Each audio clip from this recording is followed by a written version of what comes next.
พอทราบอายุควรตาน้องเอ้ยพี่มานั่งมองตาติด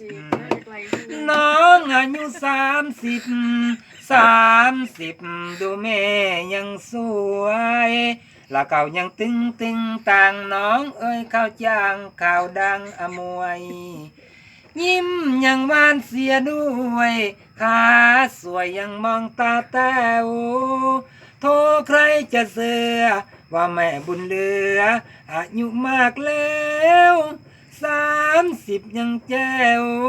เนเจ้วเสียจนล้นเปรอีแม่มากล่าวเนื้อตันน้องเอ้ยมาบ้านเอาอยู่ตอน30โอ้แม่แก้ม2 หยิบ30ดูแม่ยังสวยเอาอีกบ่เอาอีกเช้าลูกไม่ไล่แต่กระดังโหนดนี่ก็ทองอยู่บ้านนั้นบ้านนี้